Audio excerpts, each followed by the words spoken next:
Good morning, children. Today we are going to see about the next shooter, that is French lord. That he had a Scottish lord, he had a neighborly charity. Neighborly charity means charity for neighbors or kindness for neighbors. For he borrowed a box. Borrowed means given a box of the ear. Box of the ear means a blow on the nose of the ear of Englishman, and swore he would pay him again when he was able. I think the Frenchman became his surety, guaranteed that he would repay the debt. Here reference is made to the constant assistance of the French gave the Scot in the quarrel with the English. So how the French helped the Scot in the quarrel with the English, that is being mentioned here, and therefore a box of the ear and everything is mentioned here. Then comes Nerissa. How like you, the young German, the Duke of Saxony's nephew. Saxony's nephew is talking about the next shooter. Very wildly in the morning. Wildly means badly.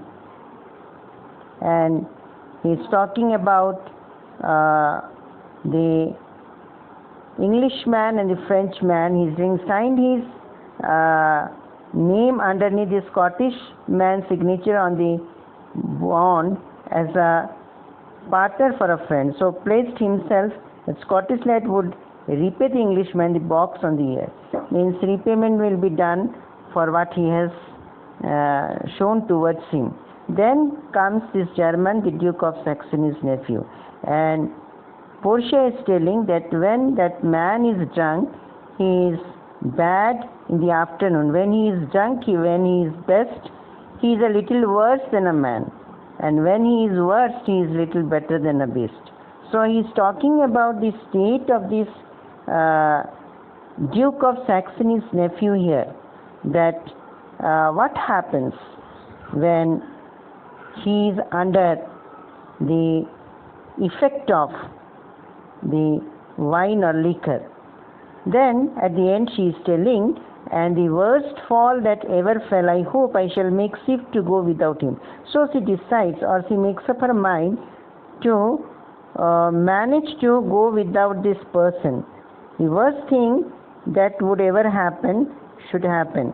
Means nobody can try to control his behavior when he is intoxicated. Then Nerissa is telling, if he should offer to choose and choose the right casket. So she is telling, by chance, if he chooses the right casket, and you should refuse to perform your father's will. If you are unwilling to marry such person who is drunkard, and if he makes a choice, then indirectly you are trying to go against the will of your father. If you should refuse to accept him, then Portia is telling, therefore, for fear of the worst, if worse may not come, I pray thee, I request thee, I implore or plead you that set a deep glass of Rhenish wine. So Rhenish wine was a white wine made from grapes grown in Rhine Valley. So she is requesting, Portia is requesting Nerissa to put a Rhenish wine on the contrary, opposite casket. For if the devil be within and the temptation without, if that wine is kept as a temptation there, then surely he will make a wrong choice, not the right choice. I will do anything. She is going to stoop to any ground or bend down to any extent so that that person will not make a right choice. Nerissa, before I will be married to a sponge. Sponge here means a drunkard. She has made up and decided to tempt this man who is a drunkard to make a wrong choice.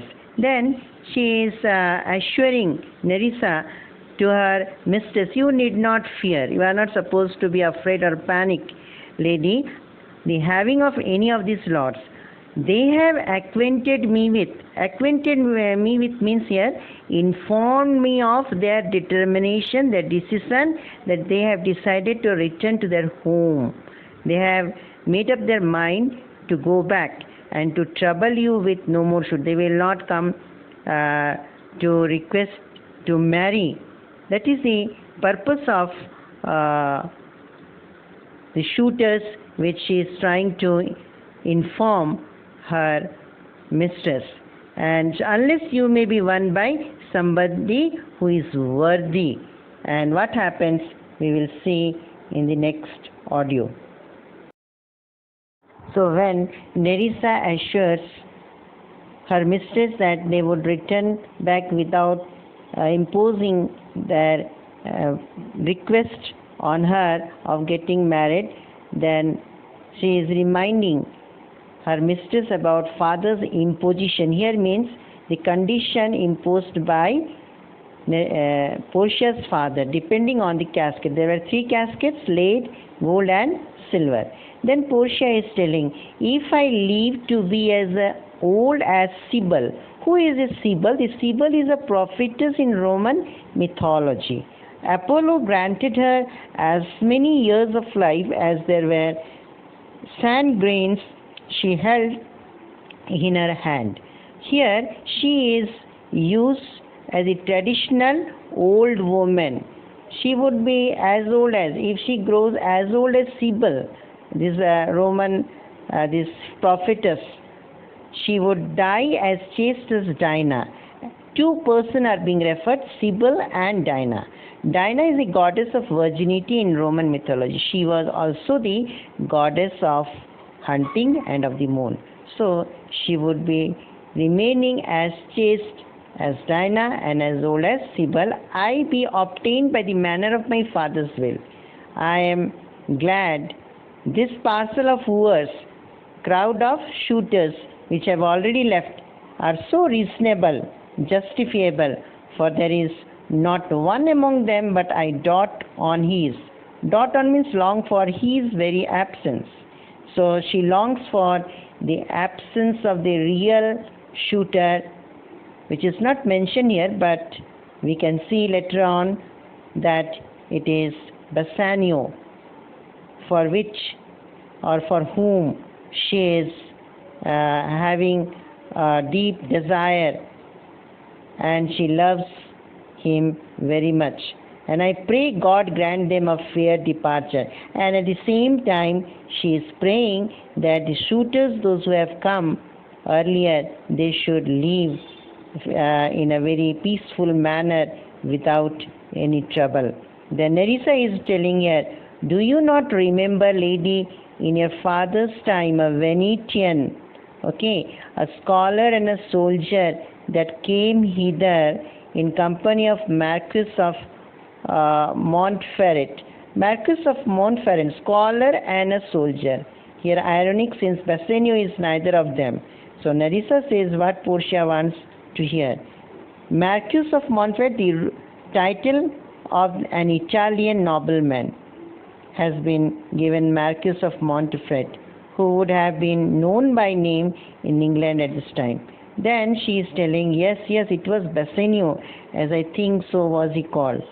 True, madam, he of all the men that ever my foolish eyes looked upon was the best deserving a fair lady. So, indirectly she is telling to her mistress that Bassanio was a right person who is worthy of fair lady. Here refers to Portia. I remember him well, and I remember him worthy of thy praise. So she recollects and she pretends to have forgotten his name so as not to appear too keen on him. Then I remember him well, and I remember him worthy of thy praise. Then enter the servant. How now? What news? Hello, what news he is telling? The 4 strangers seek for you, madam, to take their leave, and there is a forerunner come from a 5th, the Prince of Morocco. The servant is informing Portia and Nerissa about the arrival of the 5th shooter, that is Prince of Morocco, who brings word the prince's master will be here tonight. 4 strangers, 6 have been mentioned earlier. Possible explanation for this are Shakespeare seems to have forgotten that 6 shooters have been discussed. The Scottish and the English lords were added to the scene to amuse the audience. They don't go under. The servant regards two of the shooters with such contempt that they are not even worth mentioning, and she is trying to forego or try to ignore the Scottish and the English lords. And the fifth shooter is there. Four shooters actually there, and the fifth one is Portia is telling, if I could bid the fifth welcome with so good heart as I can bid the other four farewell. So other went, we know the Count Palatine, then Neapolitan Prince, Lebanon, Scottish Lord. These are the four shooters we can see here. Those who have already bid fair. And English Lord and the Scottish, they are not coming under the shooter. I should be glad of his approach if he have the condition of a saint. Condition means nature of a saint, holy person, and the complexion, appearance of a devil. Okay. I had rather he should strive me than wife me. She wishes that hear my sins and forgive me, forgiveness like a holy man. So wife me. Instead of marrying me, she should shrive me, hear my sin, and grant forgiveness like a holy man. Come, Nerissa, Shira. Shira is an expression addressing to a servant. While we shut the gate upon one wooer, another knocks the door.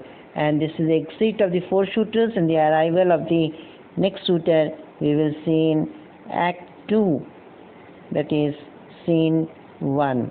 Thank you.